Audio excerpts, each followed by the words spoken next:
रात्रीचे साधारणपणे 9:30 वाजले होते. एका लहानशा खेडेगावात सांगली जिल्ह्यातील नेलकरंजीमधील घरातून हळूहळू ओरडण्याचा आवाज येऊ लागला. कोणीतरी जोरात काहीतरी ओरडत होतं आणि त्या आवाजात एक वेदनांनी भरलेली मुलगी थरथरत रडत होती. पप्पा पप्पा थांबा, मला माफ करा, मी पुन्हा अभ्यास करेन, ती सारखं असं म्हणत होती. पण त्या बापाचं हृदय त्या क्षणी माणसाचं राहिलं नव्हतं.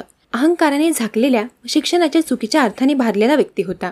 आणि काही क्षणातच साधना भोसले नावाची 17 वर्षाची हुशार मुलगी, डॉक्टर होण्याचं स्वप्न पाहणारी एक जिवंत आशा, अखेर तिचा प्राण गेल्यानं मरणाच्या आधांतरी जगात हरवून गेली. साधना भोसले आटपाडी तालुक्यातील एक अत्यंत हुशार मुलगी. 10वीत 95% मार्क्स. गावात तिची बुद्धिमत्ता सर्वांनाच ठाऊक होती. डॉक्टर होणं हे तिचं एकमेव स्वप्न होतं. तिचे वडील धोंडीराम भोसले गावातील एक आदरणीय मुख्याध्यापक, शिस्तप्रिय पण तितकेच अहमन्य. गावातल्या लोकांसाठी तो डिसिप्लिनचा ध्वजवाहक होता, पण साधनासाठी तो एक भीतीदायक बाप. नीट चाचणी परीक्षा नुकतीच झाली होती. साधनाला वाटलं काहीच झालं नाही तरी पुन्हा एकदा प्रयत्न करेन. ती घरी गेली वडिलांना निकाल सांगण्यासाठी. नीटमध्ये अपेक्षेपेक्षा कमी मार्क मिळाले होते आणि त्याचा धोंडीराम भोसले यांना राग अनावर झाला.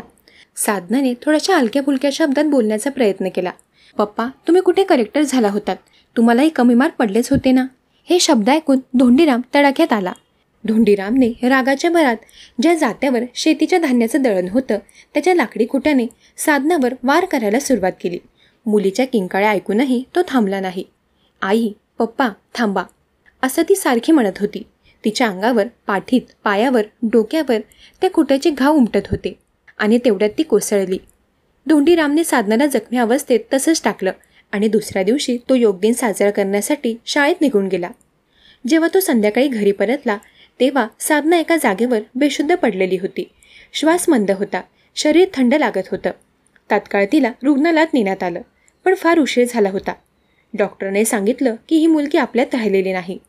साधनाची आई प्रीती भोसले यांना धक्का बसला. साधनाची आई प्रीती भोसले, धक्का खाल्लेली आई सुन्न अवस्थेत पोलीस ठाण्यात गेली. ती म्हणाली, माझ्या पोटच्या लेकराला तिच्या बापानेच मारलं. तिला फक्त धीराची गरज होती. तिला ज्याचा आधार हवा होता त्याच्याच हातून तिचा जीव गेला. रविवारी पोलिसांनी मुख्याध्यापक धोंडीराम भोसलेला अटक केली. नेलकरंजी गाव हादरून गेलं होतं.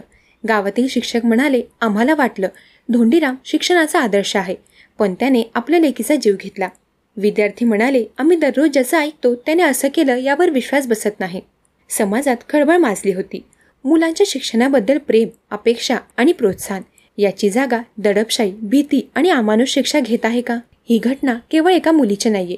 ही घटना आहे आपल्या समाजातील टॉक्सिक पालकत्वाची, शिक्षणाच्या चुकीच्या व्याख्येची आणि अशा अपघातामागे दडलेल्या भावनिक अत्याचाराची.